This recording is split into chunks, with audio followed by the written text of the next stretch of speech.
So thank you all for being here for our first session of living our Unitarian, our living tradition, the sources of our living tradition. We'll basically do 6 sessions, one each for each of the sources. For those who watch this eventually, or if you want to zoom in later, you'll be able to do that. I'll put this recording online, and then especially for things like inclement weather, as long as I can get to a camera, we can go ahead and have the class. So it's the kind of thing that even if we get 2 feet of snow, we can go ahead and still have the class, as long as you've got a computer or a phone that you can log into. So I'm hoping this is something we'll do a lot more, or at least with every one of our classes that can do this. We'll provide this kind of an opportunity for everyone to participate. So we light our chalice first.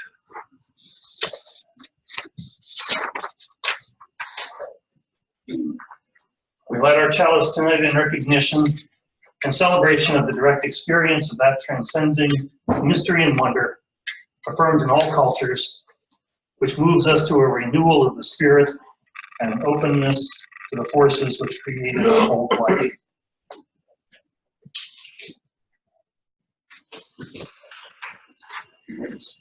I'll probably repeat some of this every week, not only so we all retain it better, but also because contextually we kind of need it to frame the conversation.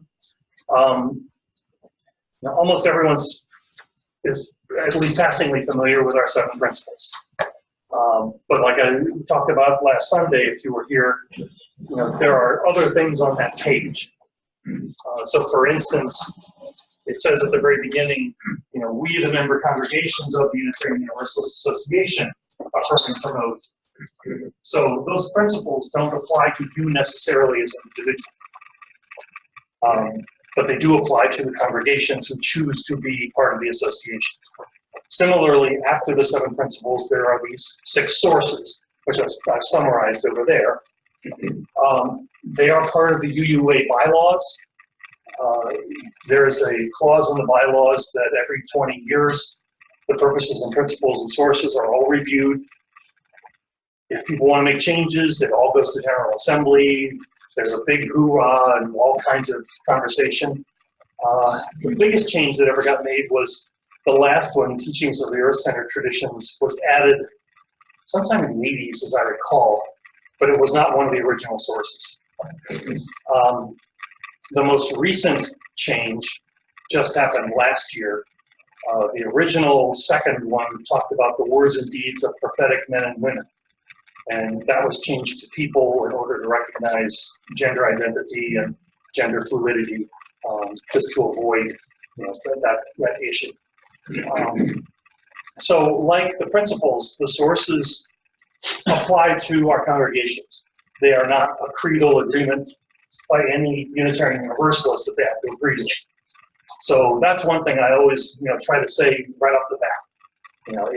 If you have a beef with the Jewish and Christian teachings, or you're a spiritual person and you think humanists are fuddy-duddies, or you don't get paganism at all, you don't have to accept all those sources.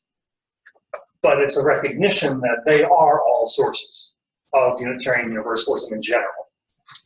So I know the last time the sources came up for a big review, oh my God, it was a gigantic discussion, a year of debate. And there were humanists that wanted the Jewish and Christian thing taken out completely. They wanted the humanist one first, and then there were other. And in the end, they wound up making no changes at all, which is probably typical Unitarian Universalist. But the important thing is that pretty much unlike, well, I shouldn't say unlike any other religion, we codify the need to review and change our what anyone else would call a creedal statement. Which other churches, either never do or only do under extreme circumstances. So for us, it's just part of who we are that we constantly examine these things and talk about them. So the way I want to frame this is I want to tell stories and then have engage in a dialogue with you all about what the story said to you and how you think that story might have embodied that particular source.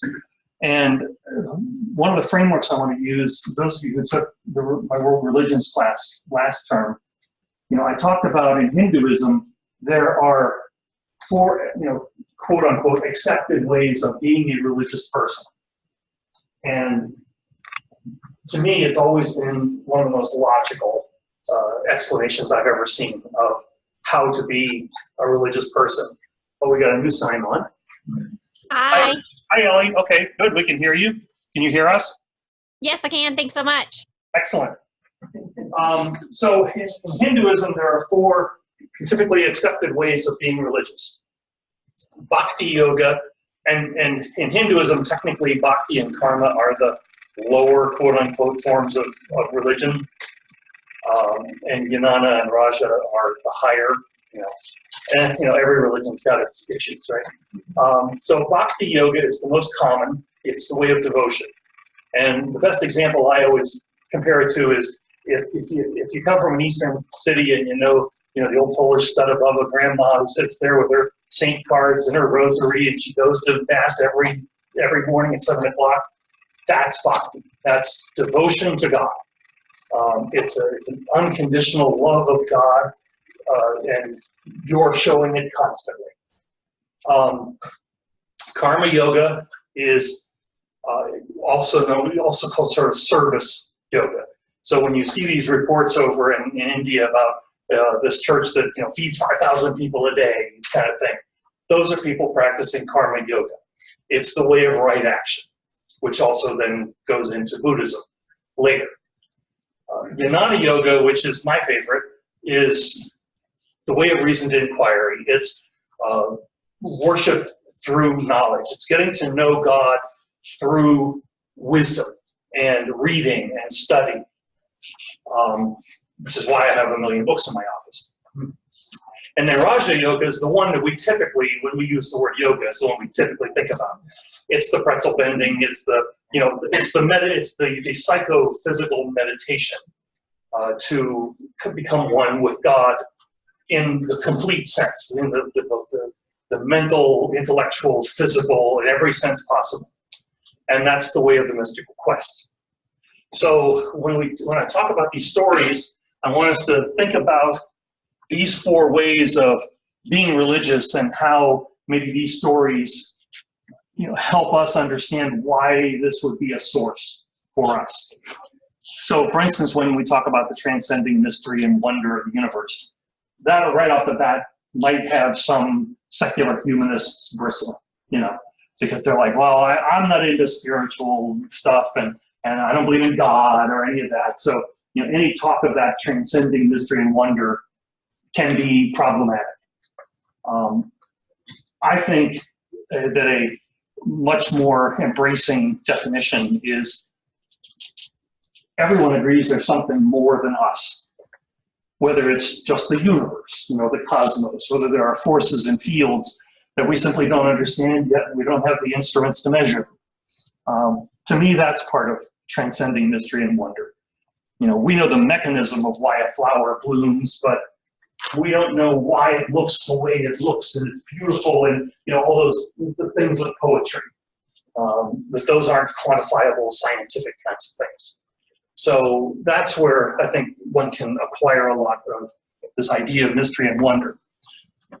The first story I'm going to talk about tonight, though, is a different kind of story. And I'm going to get to this. This is another thing you can do with Zoom, is I can share things, and you should be able to see that, Ellie. Do you see it? The PowerPoint? Yes. Okay, excellent. So the first story I'm going to tell tonight is the story of the Christmas truce of 1914. Some of you may have heard of this.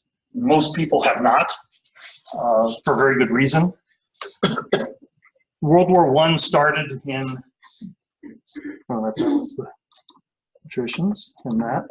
Okay, so World War I starts in mid-1914.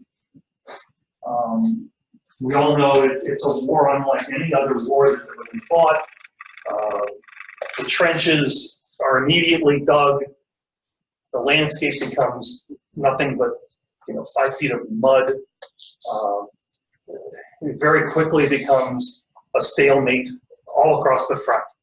And every day you fight for a couple of feet. The next day you lose those feet. So it becomes a war like no other war ever.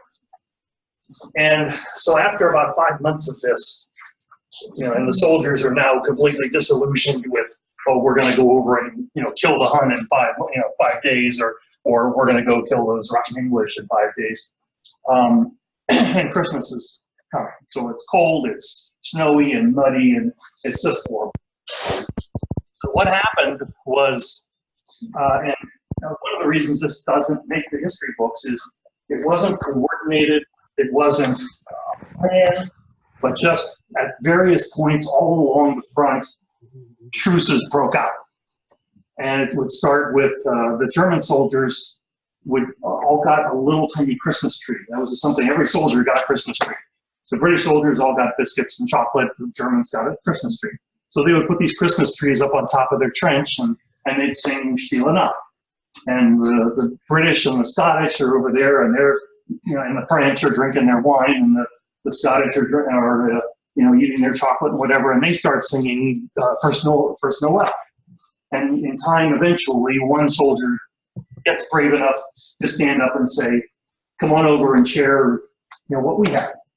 And this broke out all over the line. And if you ever want to get into it, there are several books on it. This is the first one. It's a quick read. It's easy. And it talks about the only reason we even know this happened was because soldiers wrote home about it. But the high command on both sides wanted nothing to do with it. They squelched any record of it. Anyone who was involved got transferred elsewhere, so they couldn't share their stories because they wanted the war. And so this went on for a couple of days. There were spontaneous soccer games. Somebody came up with a ball and they threw a couple of helmets down, and there were the goals. And this went on for 2-3 days. This movie, Joyeux Noël, is great, fantastic movie. Can't recommend it highly enough. And it's kind of a compilation of one example of Scottish, French, and German soldiers and what happens that day.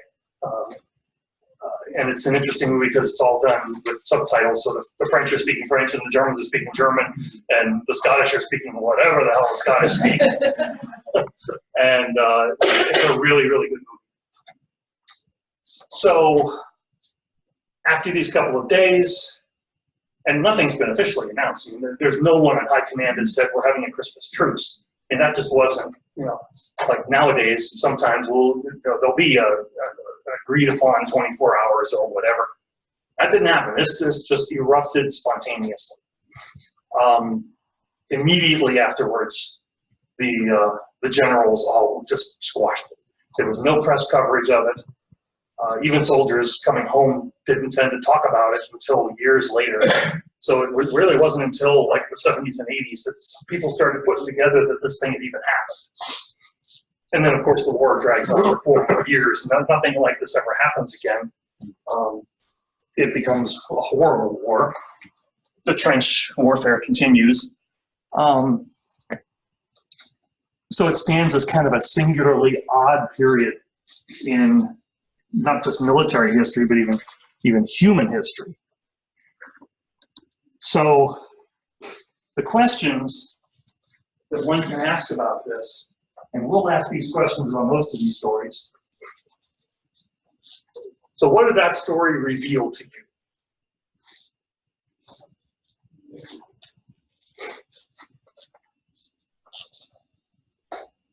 First of all, how many of you have never heard that story? Yeah, about half, And if I'd have asked that question 25 years ago, you almost all would have raised your hand. It wasn't, no. We're getting the whole movie because you see how the church gets into it. Yes. And, Yeah. Mm-hmm. I'm sorry. It's an expression of human need. It's manifested by the spirit of the Christmas time. Absolutely. People recognizing something, some little small actions at first leading to greater actions.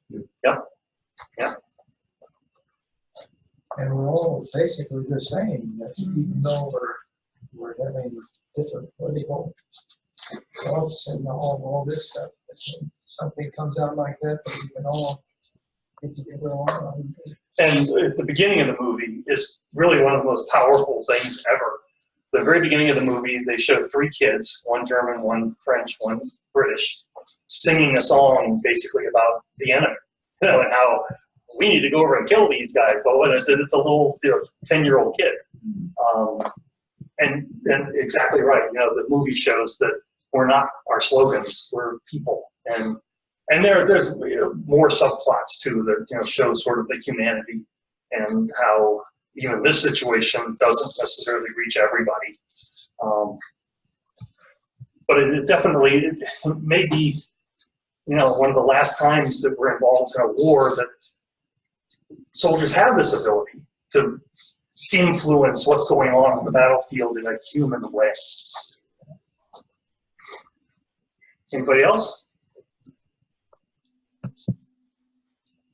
Well, to me, it speaks to the ability of people to overcome the patriotic fervor and realize through time, I'm just facing another human being over there. Yeah. And then what are the values that come to bear in the Christmas season? At that time, those nations were most Christian, and their values were speaking to each other. Yeah, and that's something that as Americans, we need to look at that and remember that these are people that live 10 miles away from each other all the rest of the time, and now all of a sudden they're shooting at each other just because there's some invisible border between them. But as Americans, we're very rarely in that situation. We send people off to Yemen and Syria, and we have no connection with these people as neighbors, as fellow, as cohabitants of the continent. How does the story relate to us as a religious story?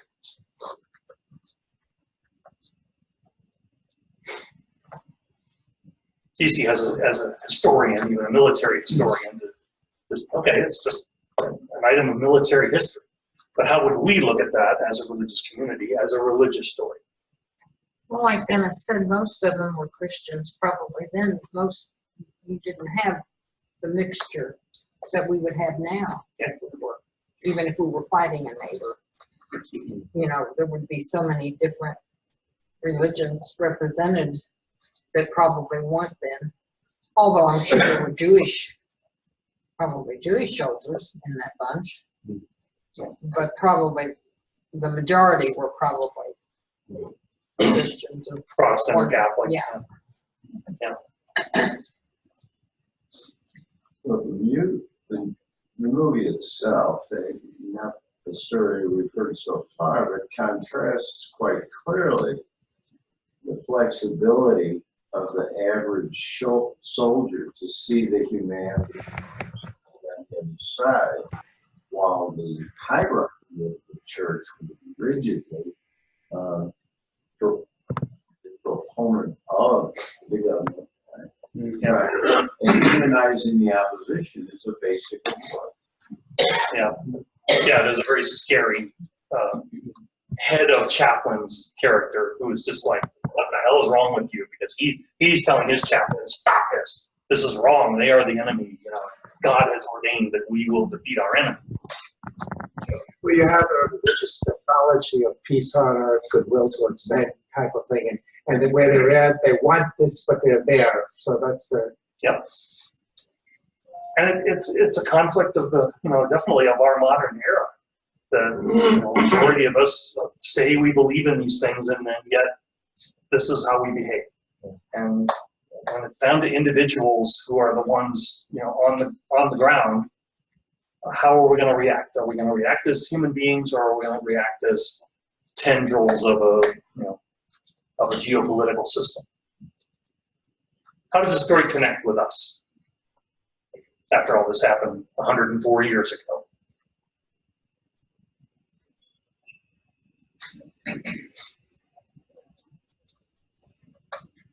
I'm curious as to whether this has happened in other wars. Yeah. You know, maybe in Afghanistan, have a troop member come face to face with his or her enemy and said, well, wait a minute here, I'm not about to kill you. Yeah, and it's really hard to know because it's almost impossible to find these things out. The couple of examples I can think of are, on the one hand, you have German denial of everything that was happening in the Holocaust, but it was only because of Daniel Goldhagen's work in his book, Hitler's Willing Executioners, that he found all of these letters that had been written home by these police squads saying, yeah, we went out and shot, 70 Jews today. So it's like, yeah, okay, you can't deny it. You know because your kid wrote home and told you. And so it's not a matter of the regular primary sources of history that we're used to. It's finding all these tertiary sources. I think, and another one, and this is one you really have to be careful of, military historians will often, just like ancient historians, will manufacture truths to make their point. So there was an American general who he was trying to make the case that violence is not inherent in human beings. So he basically manufactured this entire survey that the results, the quote-unquote results, showed that 90% of American soldiers in World War II, when they fired their rifles, they intentionally missed. They were firing them up into the air. Now, subsequently, it took decades before it was finally learned that he had told his people what to write, and he threw out all the real data and all that.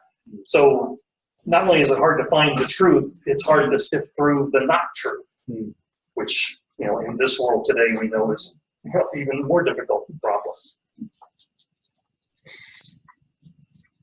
Well, it connects with what I think it was Muhammad Ali saying, I'm not going to shoot and join the forces that are shooting people. They're not shooting me. Yeah. What do I have against? I don't have a beef against these people. Yeah, right. I don't have a beef with them. And then the Fellowship of Reconciliation, organizations that have popped up to kind of bridge the gap between cultures. Yeah. Presence of conscientious objectors. And as a social justice issue, this absolutely connects with us because as a denomination, we have yet to proclaim ourselves a peace church. So we still, as a denomination, directly support military intervention under some criteria. We've always had our share of pacifists. One of my favorite heroes is John Haynes Holmes, who was a minister in the teens and 20s, and unlike almost all ministers in America who supported World War I and our involvement in it, he opposed it. And the American Unitarian Association canceled his fellowship. They kicked him out. So even we weren't perfect on this. Now in the 30s, they eventually reinstated it because they realized they had been wrong. But then we make the same mistake in World War II. And our ministers are still right in there to some degree supporting military intervention. So this is an issue that has connected with us throughout the years. We obviously were abolitionists, but by and large, Unitarians supported the Civil War. Anything that was going to stop slavery, even if it meant 50,000 deaths. So that issue is very important. And what wisdom can we discern from this story?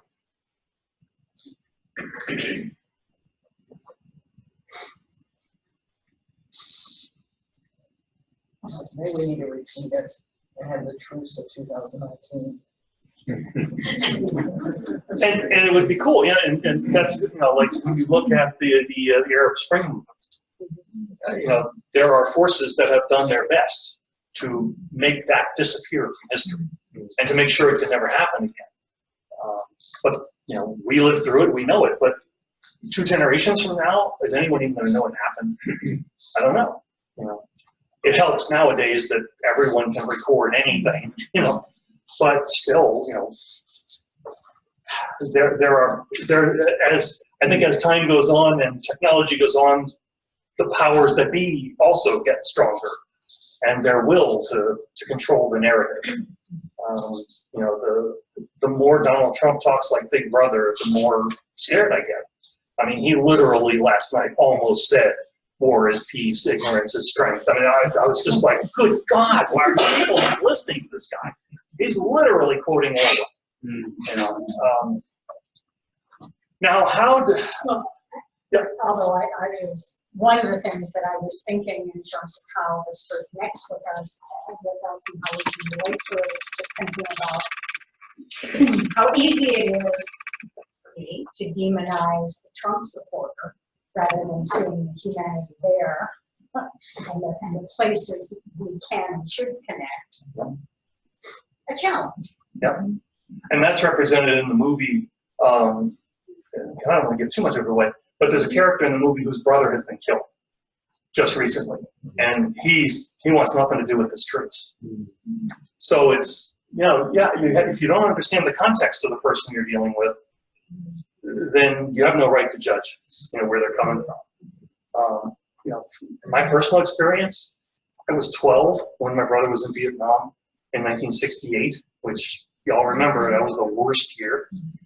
And all I wanted was to bomb the hell out of the Viet Cong and get my brother home. I didn't care. I couldn't care. I was like level North Korea or North Vietnam for all I cared. It took 10 or 12 years and Reagan to cure me of being a hawk, but that was my context. You know, I wanted my brother home safe. Now, if we look at the ways of being religious, do we see anything there that one can apply to this particular story? You know, if we think this was a religious story and we think the people involved were in some ways doing something religious, what kinds of ways of being religious do we see here? Yeah. You have said so far that all of those are ways of knowing God. Yep. Okay. Then I agreed with almost every comment I've heard about what a non-married Muslim.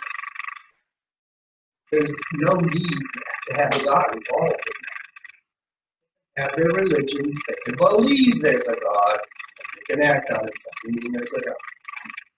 So I don't see any connection between. Right? Likewise, a disbelief doesn't mean there's none. That's right. Okay, and you're right, John. So let me make sure I broaden this. So for instance, in Hinduism, there are 300 million gods. Manifestations. And they're all manifestations of God. But if you want to worship the rat god that, you know, nobody's ever heard of, that's perfectly okay. So even in Hinduism, there's a recognition that there are an almost infinite array of ways of looking at God. And John's exactly right. I think there's a way of looking at devotion and saying, so what is it you're devoted to? Well, if you're not devoted to a gray-haired white guy in the sky, that's perfectly understandable. But what is it you are devoted to? Now, if it can't just be me, I'm just devoted to me being the best I can be because I have some vision of the best a human being can be. That's fine. The challenge I would put to that is that works for an individual. But if you're going to be part of a religious community, one of the whole reasons of being part of a religious community is to be more than yourself, because a religious community that functions well is always going to be more than the sum of its parts. So what is it that the religious community is devoted to? And so I think that's how I like to look at, you know, when you say God, or, you know, that it can be way broader than that. It can be much more the Buddhist sense of there doesn't, yeah, you're absolutely right. It doesn't need to be a God, but there is, whatever you want to call it, truth, nirvana, you know, eventual end of suffering, whatever. You know. Go ahead, John. Well, I was just going to say, there are folks who will argue that you can have a religion and a religious community that's not for a theistic being. This would be a non-theistic approach to life. That is, look after each other, you don't worship something that you can't see or whatever. Yep. So I think that part of the question becomes what is religion? The way it's laid out there is all theistic. It is and it isn't. So the Hindu terms I've used, you're right. In the Hindu view, it is God-centered regardless of how it looks. These terms I actually got from that the Hindus wouldn't say the way of right action. They would say the way of service. They would say the way of knowledge, which may or may not be reasoned inquiry. Devotion is pretty accurate. There's a book, and I forget the author, he says the 6 ways of being religious, because he adds shamanism and animism, which I debated adding those to our discussion, but I thought they probably would come up the least, whereas these are ones that we would more likely identify with. But I think in a sense for Unitarian Universalists, I think if we allow ourselves to set aside the religious context of where those words come from, I think we can open ourselves to whatever concept one has of mystery and wonder. And that's something we'll discuss here tonight. Do you even agree that this is a source of Unitarian Universalism?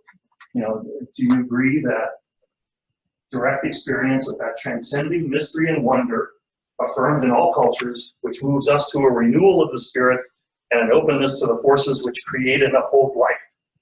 There's no God there. There's spirit. What is that? What is that? So what is that? When it talks about the renewal of the spirit, which I would take to mean our spirit, which again asks the question, what does that mean? Because I can't take a picture of my spirit. And all those traditions you're talking about, if the spirit would be, or whatever translate, would be supernatural, something beyond human beings. For the most part, I think you're right. I think in most organized religions, we would call it supernatural, or even pseudoscience.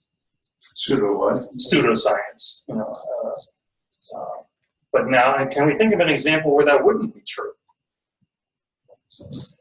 The one that comes to mind immediately is a goddess worshiper, someone who believes in Gaia, that believes the earth has its own independent life. And is not just a conglomeration of trillions of life forms, but the planet itself has a spirit. Fine, Oh yeah, I know. What you could be talking about is an extremely complex system made up of other complex systems where there's nothing that's there that's supernatural. But a lot of Gaia folk just go one little step further, and Gaia is something real that's supernatural. Well, you're right, And and you're right, and the person that wants desperately for it not just to be an infinite collection of systems sees that one, there's almost nothing I can do about it. I have no chance of affecting this collection of systems. So what's the point of me doing anything other than just whatever the hell I want to do? That's where you get Camus and that kind of almost fatalistic view of the world for some people.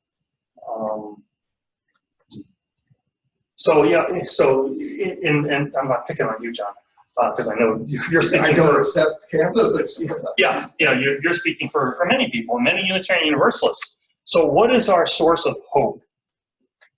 What's our source that that something is going to get better if we're only depending on us? If all we've got is us, even the most optimistic person, and I consider myself pretty optimistic, even I'm not sure I'd lay a bet on that. that is not. Oh, absolutely. I really wish there was a big old bunny in the sky.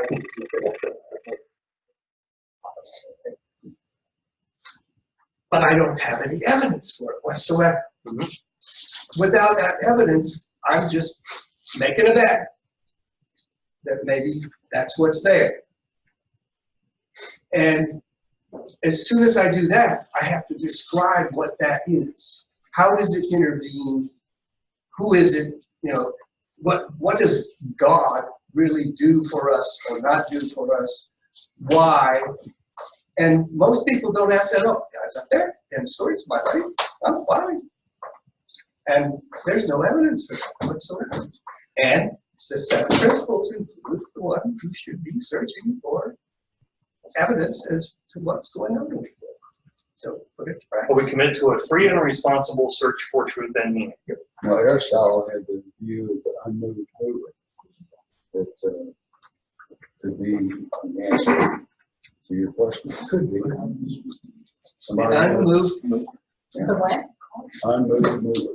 In other words, the mover, the deity, so to speak, is not necessarily doing anything, but exists. And because the deity exists and people exist and recognize that people are going to react in a way that the deity they understand would want them to do. So the deity is not necessarily doing anything, it's having created, so to speak. But now there's a need within to get back to that. And that's Thomas Jefferson. Huh? That's Thomas Jefferson. He was a deist. Well, I'm just saying God's that's done his or her its work, and that's it. But again, it wouldn't be necessary. You could say there is no God, You can say what and you we're want. working with those same relationships you're talking about that the mover put into place. Why add the God thing? Because people like God. Give you an example. Well, why? So let me answer that with this story. Why believe in God? You're a 20-year-old kid who's just got a gun thrown in his hand. You've been sitting in mud for 5 months. You have no idea what the hell you're doing or why you're there. And all you know is that you're probably going to get a bullet in your head in the next few days. I don't know what the hell's going on. What have I got to live for? Unless I've got a belief that somewhere, some system, something is going to make sense out of all this. Because I can't. And my officers sure can't either. There are, you know, if you look into humanist literature and critical thinking literature, you will find people who respond to that and say, well, I was in the foxhole, Yeah. and I was just about blown away, but I didn't turn to, you know, something that wasn't there. So it works both ways. So what do they say they turn to? You turn to hoping that things work out, but you don't have somebody to make them work out. Anyone else want to chime in on this? Maybe it's your belief in God that gives you the confidence in what you need to make things work out. Maybe people just need that, I think we have a lot of that. for us to do it ourselves. I guess for me, I don't feel the need to prove this one way or the other, or to decide one way or the other. But I find inspiration in many of these traditions across the board. So whether it's yoga or meditation or searching for something larger than myself, or just feeling some, nature, or all of these different ways of just trying to explore something outside of my own narrow existence. Yeah. And I find that meaningful and want to continue doing that until I'm no longer upright on this world. And this source doesn't use that word randomly.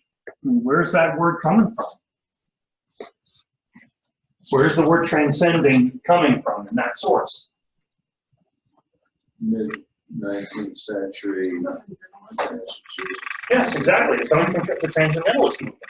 Coming from Emerson and Thoreau and Margaret Fuller and all those good Unitarians who completely changed So they were the look of universalists. Well, and they were both, and Thoreau and Emerson were both Unitarian ministers, but there were, the Blues were involved. I mean, there were a lot of different, we ran that movement, definitely. So it changed us forever. So I'm wondering, early 20th century, like 1930s, the first Humanist Manifesto was signed by about a third of the signers were Unitarian ministers. Were they thinking that there's something supernatural like the transcendentalists were, the deists or anything? Maybe not. Maybe they were. I mean, hasn't this religious tradition changed over the years? I mean, it was once strongly Christian. Oh yeah. No, and you're absolutely right. I think those Unitarian ministers would totally agree with you that it need not be theistic. And I don't think Emerson or Thoreau would have said it was theistic either. They wouldn't have said nature is God, but they would be comfortable saying the experience of nature is holy. It's God-like. I get epiphanies when I walk in the woods. They'd be comfortable with that language. I think most humanists would. Yeah, and I think when you look at the 1933 version and then the second and then the third, they all three use different language when they talk about God. One says non-theist, the other, I forget what they did, but all three of them kind of change the way they actually say we don't believe in God. Which to me has always been, that's been the one thing about the Humanist Manifestos that's always confused me is, I think they're trying to be inclusive, but in the process, they're not laying down exactly what they mean. I'm happy with non-theist because the word theist is, that the derivation of that word is God. It's that which relates to God, as opposed to religion, which has nothing to do with God. Religion is just that which joins us together again and again. That can be anything. Worship, that which is of worth. We celebrate that which is of worth. If you think that's God, then that's what worship's about. If you think it's a great oak tree in the back, if you think it's a circle of stones, if you think it's an elephant-headed God, that's what worship is. I guess I've got a little bit more simplistic view of this. But the only reason that I think religion satisfies a need is two reasons. One is for community and fellowship, and the other is that you got to have some hope that there's going to be something going on after your life, that you're going to be able to see your parents again, you're going to be able to do this again, and there's something after you die. Mm-hmm. And to me now, and I've just got a very simplistic view of the God thing too. To me, my God is a goddess. I believe in Mother Nature, mm-hmm. and that's really about all that I need. Mm-hmm. And so that's kind of the way I think. And and by no means am I do not have a doctorate in philosophy. But, and I think that this is what responds to John's thing is Kierkegaard. That's where the leap of faith comes from. Kierkegaard's like, I can explain 99% of it. I'm perfectly happy. I can't explain that 1%. I'm willing to go like this and go. I'm willing to set aside my disbelief because I don't know. Now, is that a betrayal of the search for truth and meaning? Some would say absolutely. Not. Well, again, he's not the only one who's saying such a thing. The 1700s, 1800s. But they always said, okay, if I make the wager that there is not a God, I could get really big. Oh yeah. If I make the wager, therefore, that there is a God, I'm a little safer. But the God they pick up on is the God of the major religions in their country. Right. And, I think another thing that is relevant to me is, and another thing that I think relates the story to us is, who fights the wars? Well, that hasn't changed ever. Rich people don't fight the wars. The sons of senators don't fight the wars. It's poor people, it's minorities. That was no different in World War I than it is today.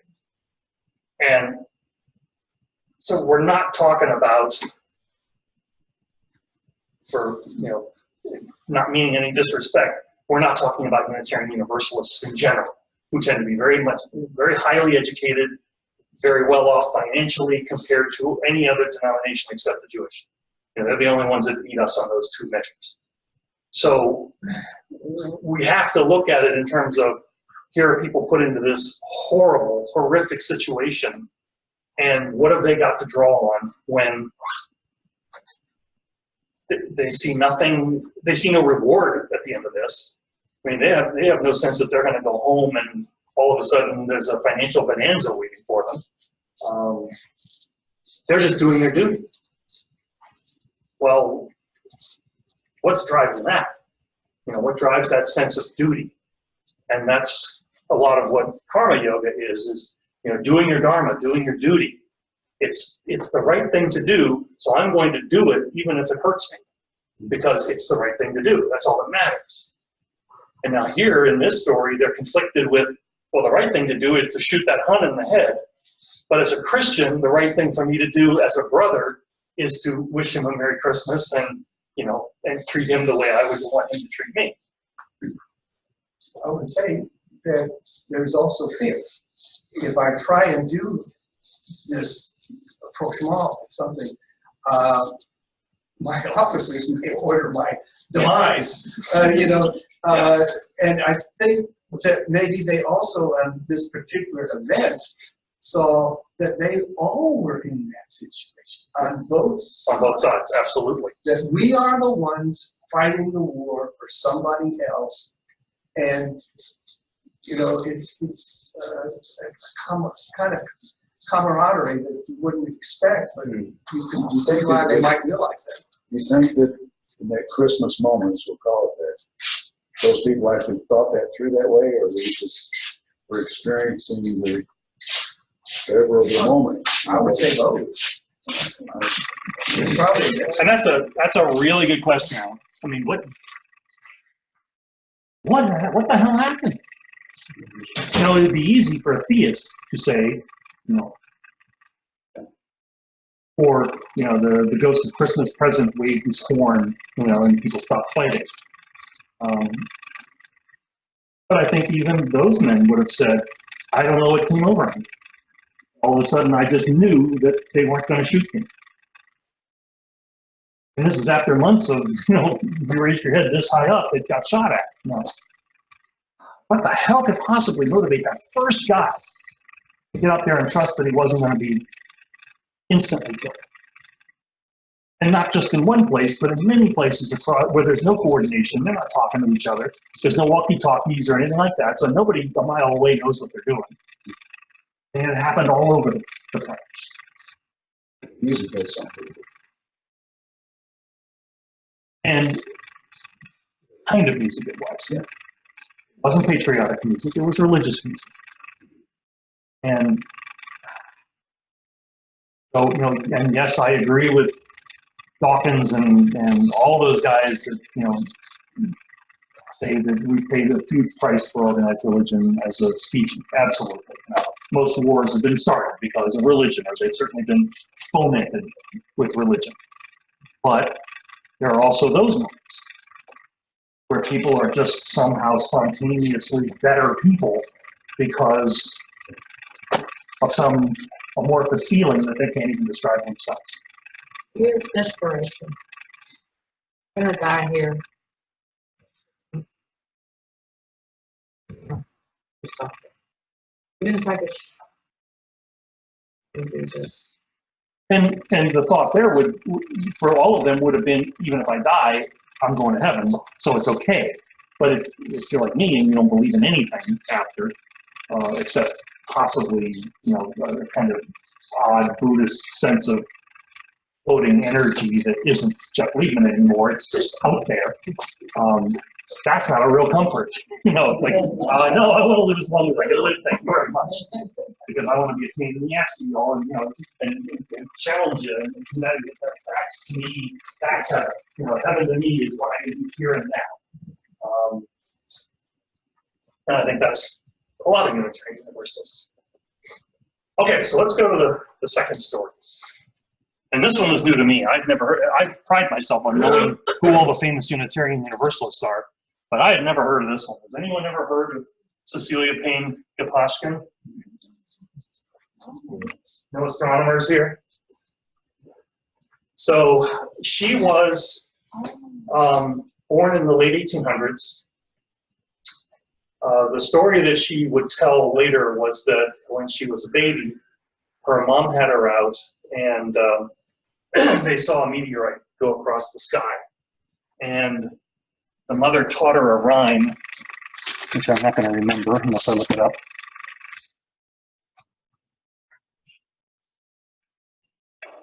As we were walking home that night, we saw a shiny meteorite. And she was like 4. She's actually still in a pram. And she said she knew from that moment on that she wanted to be an astronomer. And so when she finally got through school and wanted to go to college, which of course at this time is a challenge for any woman to find a college that would even accept her, and she wanted to do physics, but it was closed to her. So she did botany. That was the one science that would allow women to enroll. But she continued this fascination with mathematics and eventually came to this country and went to Harvard. And she eventually became the first person of any kind to earn a doctorate in astronomy at Harvard. This was a little earlier than that. She originated the theory that the stars are made up of oxygen primarily, which at the time was not, but she turned out to be right. And she worked with all kinds of people, Shapley and astronomers that we've all heard of. But here we are, Unitarians, and she's a Unitarian, and we've never even heard of it. Those are a couple of books that she wrote. Stars in the Making was in the 50s. Stars and Clusters was in the 70s. This is a kid's book that's written about her. I've not seen any of these books, so I'm assuming this is more like a textbook kind of thing. But this is a Cardinal paperback, so it must have been, some kind of a more popular science book. She eventually helped a Russian astronaut who was seeking to escape the Soviet Union, and then married him, and so that's why she's Payne Gaposchkin. And together they worked on projects throughout the rest of her life.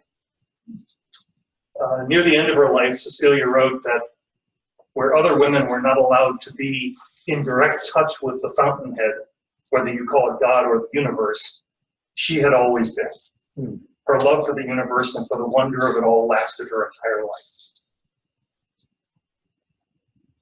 She was the first woman ever named a full professor at Harvard. So now here we have an example of an incredible life lived on a number of perspectives, but someone who was also very attuned to the mystery and wonder of what she loved. So again, we'll go over our questions. Well, there's also a biography of her, but unfortunately it's like $75. I looked online and that was the cheapest that you could get it, so maybe that's why we don't know anything about her. So what does her story reveal?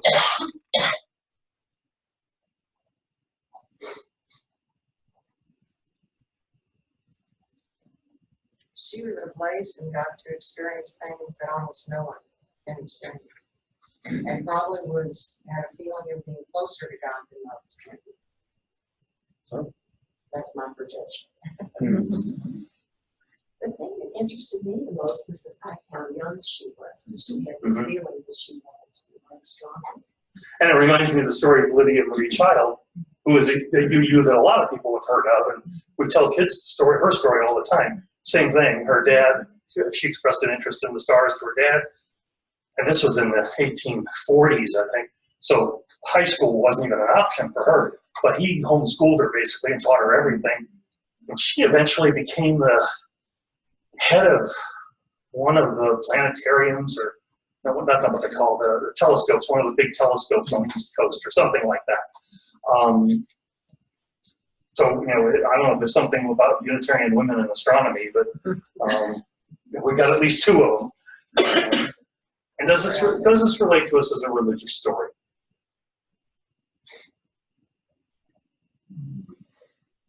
The Hindus might think she was reincarnated in some way. That might be one relationship.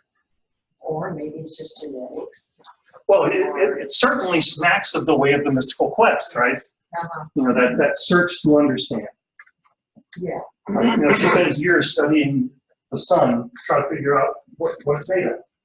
And eventually she comes up with hydrogen and everyone mocks her. John? And isn't that what science is about? And you don't have to have God.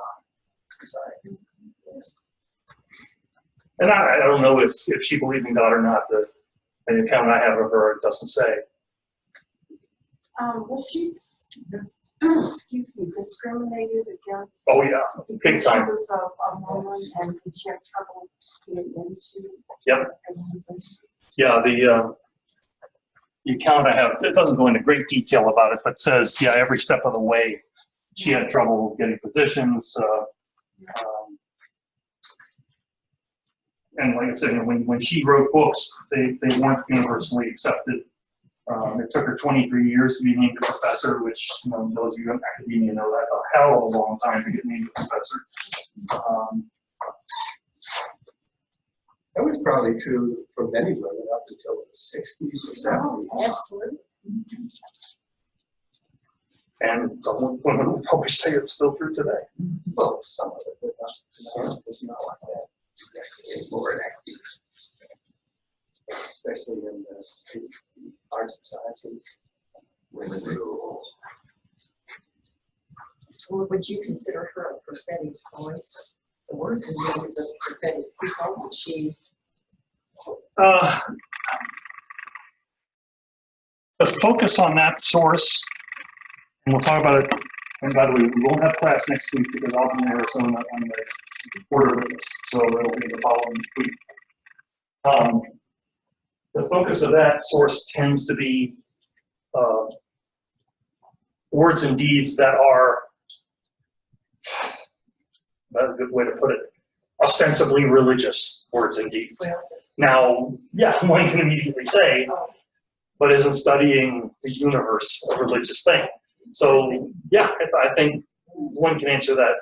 I know John's shaking his head, I know. But the key, John, and I know you're not the only one, you're just the most vocal, is can you live in a religious community with someone who believes that there is something, not supernatural, but something above nature as we know it, but we're still here. then that's all that matters. As long as we can live and coexist, that's cool.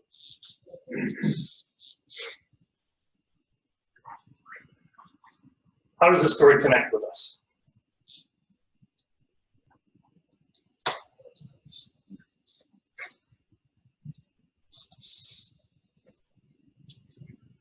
I assume it connects with every woman in the room, just on that level alone. Well, personally, with me, I did a lot of work in energetic medicine, energetic techniques. And in a way, that feels like maybe what she experienced. Because you're dealing with something that is, I don't know how to say it, that the majority of people don't see. And a lot of people don't think it exists. But you hone techniques to see it. And so I feel somewhat, I can put myself in her place, project myself, thinking this had to be some partly mystical experience for her. Maybe not. Maybe it was all just science and numbers and angles. Oh, come on. But that can be exciting. Scientists are interested in strengthen the wonder and get rid of the friggin' mysteries. Why don't she just be a great scientist? But at 4, what would she be? 4 and 6. She may have just been a great scientist. There may have been no mystical overlay to any of this. But I don't know how there could be. That's my own bias. Well, I was thinking in my own case, I knew at a very early age that I was going to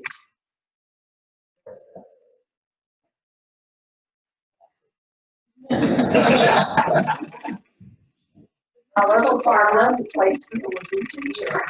Now, in your youth, did you know any women who were not either teachers or nurses? Well, my mother did not know she was neither.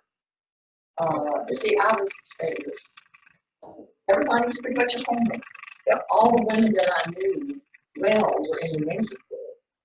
When I go to school, of course, I didn't know anything. And even today, as we know from people that are involved in STEM research and funding or whatever, the move to get women involved in science and mathematics is still really getting going. It's nowhere near a level playing field necessarily. Yeah, and that's part of that is because of prejudice. They go in, Things are really changing in those 70s. There's been plastic. Now, the majority of things are happening very quickly. But back to her, if you're seeing something that the majority of people don't see, isn't that mystical? Why? When it says, how does the story connect with us? When I think of us, I think of Unitarian Universalists. And I think of Unitarian Universalists as people who are on a journey, who are explorers of a sort. And so, they're questioning what we know and what we don't know. And she was one who was working on the edges of what we know.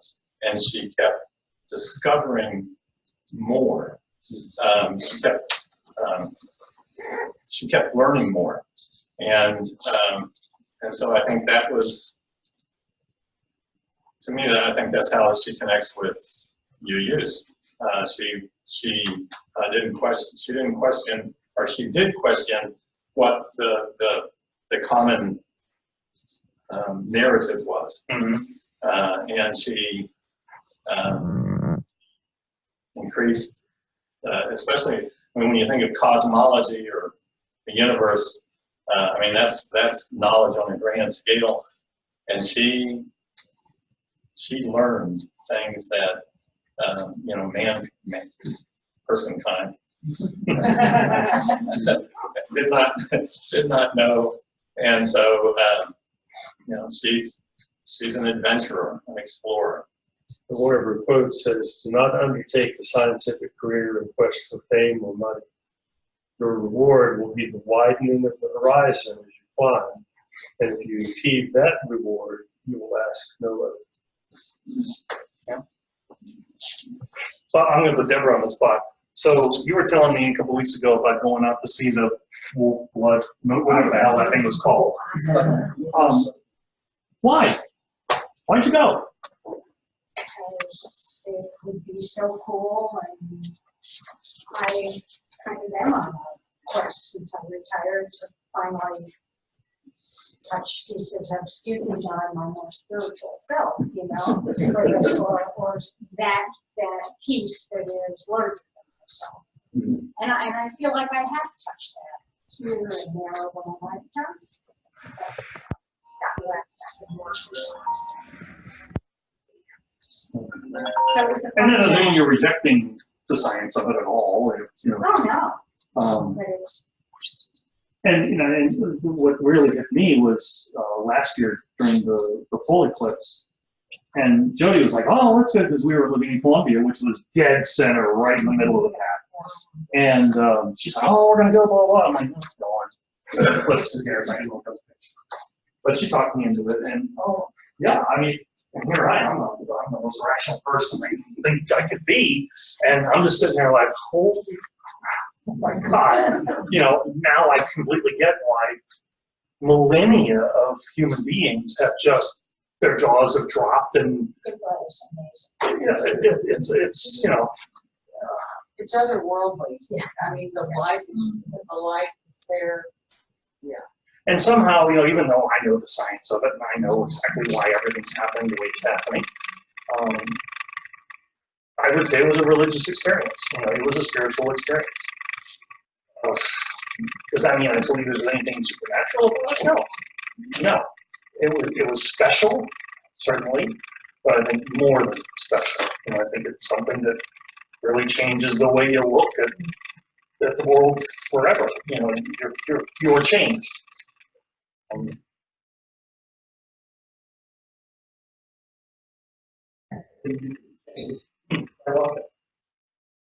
They say that a walk in the woods is just a short time. Really will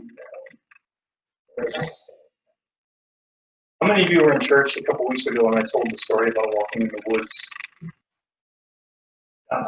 I got no reaction to that story, which I found interesting.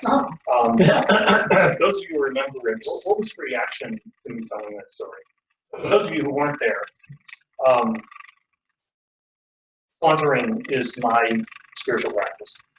And like John said to me, every time I go out, something happens. And it's not planned, I'm not looking for it, I see something. And I think if you're open to those things, you see it. And this day, for whatever reason, I've never happened before and it hasn't happened since, I had my walking stick and I knelt down and I put my hand on the ground. And I'm not saying I was dressed in a loincloth and, you know, my hair was long and I had a club or whatever, but I felt a connection with a 40,000-year-old version of what I would have been. And for the next 20 minutes or so, I was stalking a deer and I was walking through the woods the way I felt I would have had it been 40,000 years ago.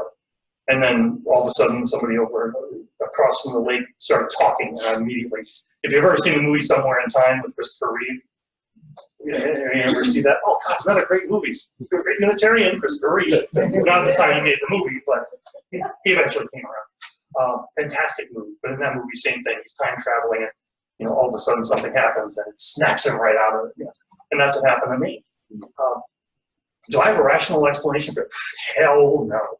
I cannot possibly rationally explain that other than my Jungian notions of human archetypes and species memory, and so somewhere something tapped into some primal memory of humanity.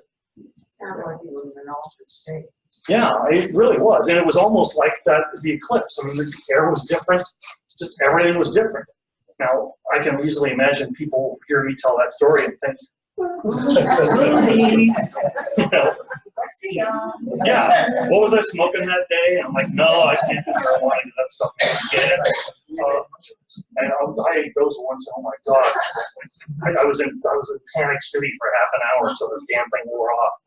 So no, drugs do not, I'm never gonna go do ayahuasca, even though that works for some people. Nope, not me. Could it have been a natural experience instead of a supernatural or mystical? It seems very natural. Absolutely, and that's what I say. I mean, that's what Jung would say. You know, yeah. Jung would say we all possess all the memory of all humanity in our brains, and I just happen to connect with that little neurotransmitter at that moment. Does that totally explain it? I don't know. I don't know. It was so freaking real, and you know, even just the animals. You know, you've all seen deer in the wild, and usually, as soon as they make eye contact, they bolt. You know, especially deer. And those two does looked me straight in the eye, and they were just not looking at me the way they would have normally looked at me. They looked at me and saw predator. You know, which was, and that was at least what I felt. Now, am I imagining all that? Maybe, I don't know. I don't think we're capable of knowing the answers. I think, you know, some of us have more abilities than others to search for those answers. But I think the answers are too big. So I don't know if I'm giving in, but I just gave up on worrying that it didn't have the right one, the right answer. Well, and that raises the interesting question of, if we accept these sources, and if we're willing to say that the transcending mystery and wonder of, whatever, blah, blah, blah, is one of our sources, are we implicitly saying it's still a source? Are mystical experiences still a source for us? No. I have no problem answering that. Yes. I have no problem. Because I've had so many things happen to me that I can't explain. I don't think we're going to be able to explain those kinds of things for certainly my lifetime. And I have no problem with the ambiguity of it. And I also have no problem with anybody who says, well, that was just this blah, blah, blah, and your brain doing it. I'm like, okay, fine. That's your answer. That's your answer. And maybe the romantic in me just wants something more mythic. I don't know. And I think as long as we're not discriminating against each other based on that, then we're cool. That's really all. But it's hard because I have been in congregations where, Midland in particular, we had one member, oh my God, he was one of those Big Bang, evolution, the story of the universe people. He had, I forget what he called it, he had this long, 10-foot long chain of stones and things that represented each epoch of he was a true believer. And if you said any of his mystical shit to him, he went on the attack and was relentless. And he was so smart that he could run circles around just about anybody. And it got to the point where no one ever wanted to talk with him about anything religious because he felt he was right and that was all that mattered. And you were not only wrong, but you were probably ignorant for believing it. And I'm going to fix you by teaching you what's right. And to me, there's not much room in our movement for those folks. Even though I may agree with them completely, if there's not just tolerance, if there's no acceptance that other people can have other views, then who are we? That's really one of the things that makes us truly unique. So in a sense, I say, yeah, even though we would say it's a source, and do we have any practicing transcendentalists in our movement? Probably, but nothing like it was in the 1840s. But we certainly have Gaia worshippers, we certainly have pagans, we certainly have people who, when they ask that question, it's sort of amorphously, there's those 3 or 4 inches in the middle that are like, God is something that I don't understand, but is part of the universe and blah, blah, blah. You've all seen those questionnaires. And there's usually 3 or 4 inches in the middle that 90% of us click because we just don't know the difference between them. But we know we're not Christian, or we know we're not atheist per se, even though there are some of both. And then the question becomes, does it matter? Does it really matter where we are in that spectrum? As long as we're all willing to live with each other on that spectrum.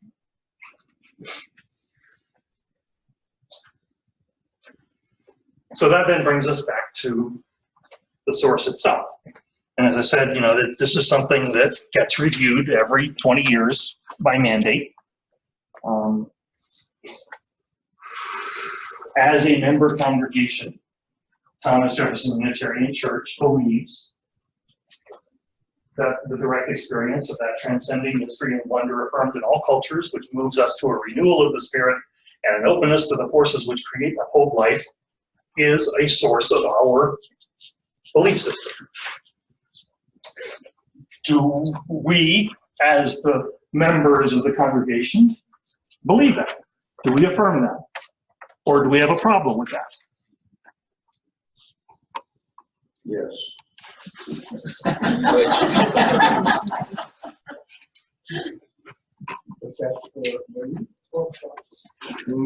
Was the yes for belief or problem? Yes. Oh. Okay, then. Yes and yes. That was an Elwoodian yes.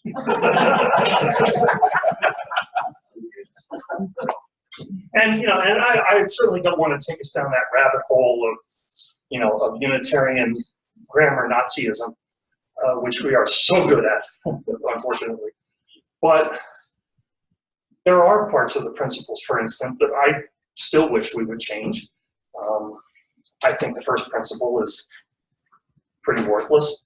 I think affirming the inherent worth and dignity of every person is an insufficient definition. What the hell is a person?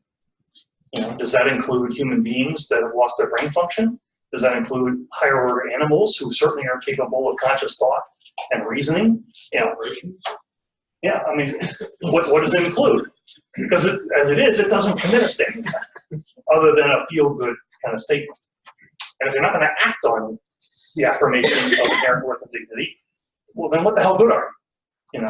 If I'm still going to discriminate against people in my business or support structures that oppress people, well, then I'm not affirming the inherent worth and dignity of every person.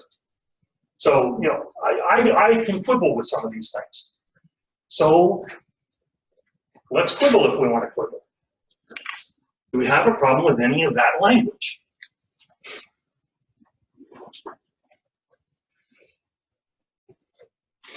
Because as a church, I think this is a conversation you need to have. No different than your mission statement, no different than your covenant, because as a member of the UUA, you've already signed on to this. So you have a duty as following our democratic processes. We are not members of the UUA. As a member of a church that is a member of the association, There you go. then you have a duty as a democratic process to agree with this or suggest changes to it when the time comes. I don't feel a responsibility to move the UUA away from that statement. I just don't have it. Okay, you already willing to share some of that? What don't you? The same objections that you just stated, that people act in ways that are not dignified and that are not worthy of being taken as a, there are lousy people. And I'm not particularly concerned about whether they're going to heaven or hell, because I'm not sure I believe in those things. But my feeling is that the statement is directed at other things than the specifics that the words point at. So let me extrapolate and tell me if I'm wrong. So for instance, when I hear you saying what you're saying, I look at the experience of mystery and wonder affirmed in all cultures which do these things. Now, to me, that implicitly says we respect those. All of them. Well, are there direct experiences of transcending mystery and wonder in some cultures that we don't affirm? Yes. Well, great example. Cannibalism. If I believe that when someone dies, I should eat them to continue their soul, because the soul training or whatever. Now, you're talking about cannibalism, so it's like, I don't know if there are any religions that practice cannibalism per se as a religious practice, but human sacrifice certainly. There have been cultures that do that. I don't know if there still are any around, but if you go back into Brazil or Peru, so you find societies, at least in the early part of the 1900s, where to kill your enemy and then eat parts of that person brought the courage and energy of that person into you. Now that seems fairly mystical to me. Yeah. And it probably qualifies as their religion of ancestor worship. It's probably some variant on that. Or certainly belief in spirit as a separate entity that's actually you can grab it. Yeah.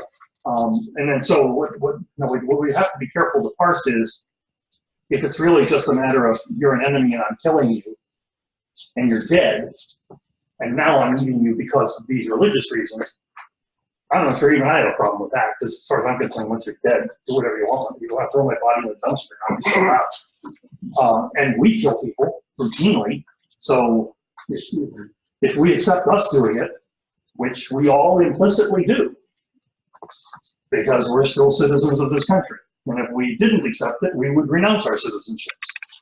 Or we would march on Washington and refuse to pay taxes.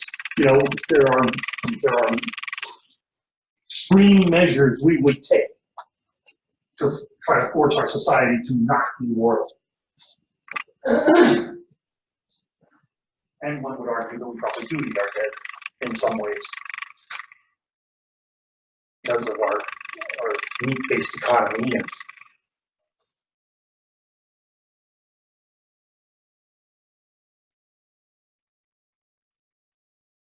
is that an accurate analogy of what you were talking about?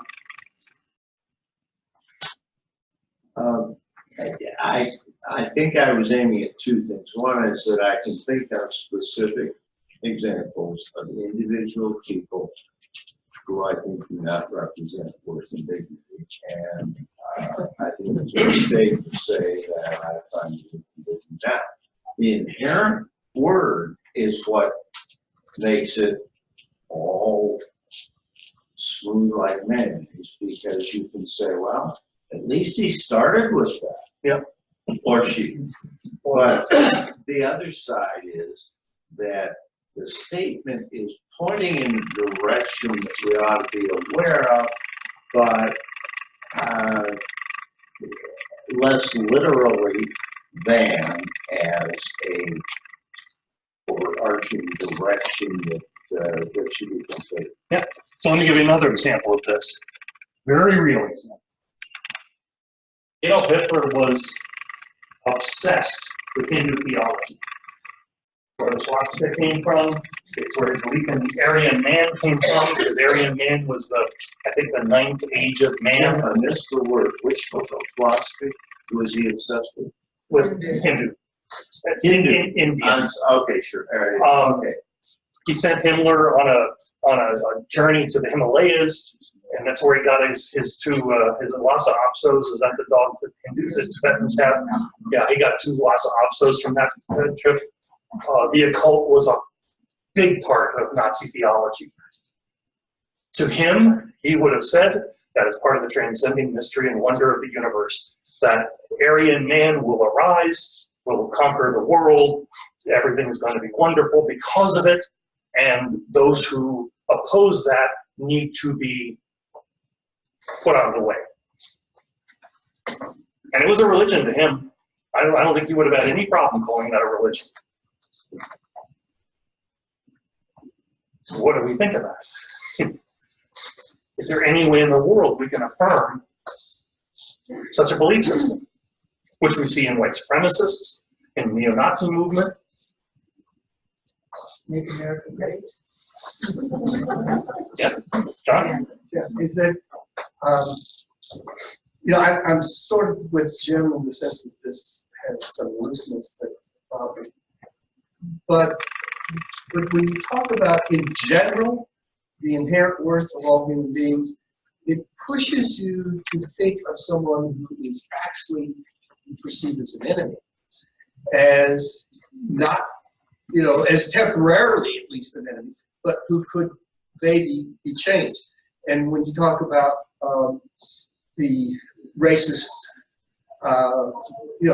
Nazi skinheads and stuff, we could go at, in number the people who have been in those positions, who have done horrible things, and have now decided, boy, was I wrong? Yep. That was just awful. And now working to get other people to understand what they understand. So if we have killed them off already, we can't fix it. Another movie recommendation, again, one of my favorite movies, American History X, with Edward Norton. Exactly what John was talking about. Fantastic movie. It's, be ready. There's a couple scenes that you've never seen in the movie before. One in particular that's, you might want to turn if you're squeamish. But talks about that. And what I was going to say was, well, where did Hitler get that idea from? Well, guess who was in the trenches in World War I experiencing exactly what these soldiers did? Hitler. Him and all the other German soldiers who fight 4 years of this ridiculous war lose through no fault of their own. You know, their government surrendered. They come home to a depression, to no jobs, you know, to reparations that have crippled your nation. Your military's been taken away from you. They've taken away the industrial land. What the hell have I got left other than a myth? A myth that's going to make sense of all of this. But through all of this, I am a superior entity and I'm going to arise out of this because it is destined. So to me, that's how I can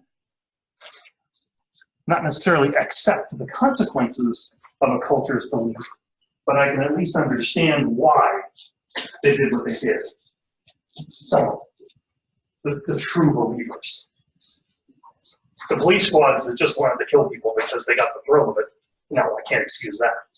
But Hitler and some of the SS leaders who were, you know, yeah, I get it. I totally get it. It makes sense for them. Doesn't excuse them of their acts, but it makes sense. On this subject of this word indignity statement, I think this word we get on it, this inherent is really the key thing there. And I would question the really, it seems to be saying to me that the baby in the crib, fresh from the mother's womb, has a chance that is actually is good. That person has the capability to be worthy of your respect. Now, how can we prove that any more than we can prove the Christian belief that says that baby in the crib is sinful? He's born a sin. He's only got one way he can be saved. Well, so how do we prove that? How do we prove that the human is born good? Is good. And to extend even further into the murky depths of social justice, how do I know that an 8-month-old fetus is good? How about a 7-month-old fetus? At what point does the fetus become something with inherent worth and dignity? Yeah. Well, most Unitarian Universalists would say, not in the first trimester, because we're pro-choice. So obviously, we don't respect the inherent worth and dignity of an early term fetus, which is actually very consistent with other religions. The Jewish religion and Muslim religion also do not believe that a fetus is a person until a certain time. You know, Jody and I were talking today about, you know, Trump and people talking about third-term abortions, and I get so sick of that conversation because nobody's ever talking about, you know, I'm 8 months and 3 weeks pregnant, and I've decided I don't want a baby, so let's abort it. Yeah, that's just not what happens. But that's how it's portrayed. Right. But if I'm that Irish woman in, you know, 5 or 6 years ago that's got a rare blood disease, and the church says you can't have an abortion, period, and she dies, sorry, the baby was dead, and that baby was actually dead in her womb, and they wouldn't allow the abortion of the fetus. But to get back to your point, you know, at what point do we acquire this inherent worth and dignity? If I'm a universalist, the answer is at conception, because we're all saved. We're all born saved. But a Unitarian, who knows where they be? Well, yeah, that's. But do we? But at least the Christian has that book that they all believe in, and it says, you know, they got more consequences. That's not it. Well, if you're into metaphysics, they say that the soul is there at conception, and you know. But John's going to say, well, who put that soul there? Because there is no God. Yeah, and what is the hell soul? is a soul? But anyway, you know, Sam was talking about how do you prove it. Maybe you can't, but how you treat people later on, if you give them a chance, how will they respond? And in some cases, if they're psychopaths and therefore they have a brain that's slightly different than the rest of us, they're not going to respond very well. And we may be sad we gave them a chance. So, you know, we're just sort of taking a chance. You can't prove some of these things. And again, you go back to Hitler, who's, you know, I'm always fascinated with Hitler because he always winds up being a great example of everything. So when he starts the T4 program in 1934, his first target isn't the Jews, it isn't homosexuals, it's the feeble-minded. And they produce these films that show these human beings that you've just never seen anything like them. Misshapen, and no capacity for conscious thought, you know, and according to the films, of course, the hospitals are filled with these people and they are a drain on society. You know? So we need to terminate their lives to be merciful to them and to not consume our resources for the healthy people. Well, you know, we were sterilizing people long before the Germans did it. We sterilized 50,000 people in this country in the 20s. That's where we got the idea from. We murdered millions of Indians. He admired the hell out of our genocide of the American Indian. So who the hell are we to tell him he's wrong about that? That's the we. Who's the we?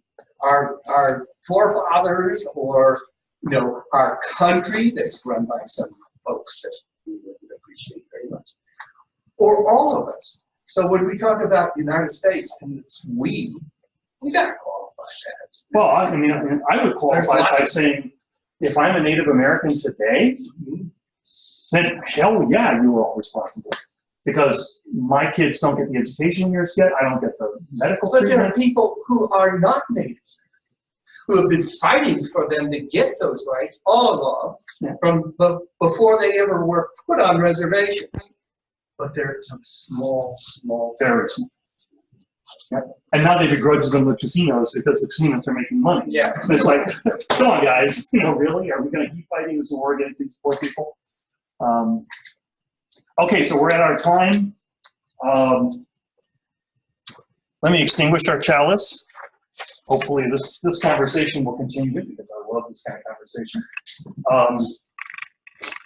And I thought I wrote it down, but I didn't. Let's see here.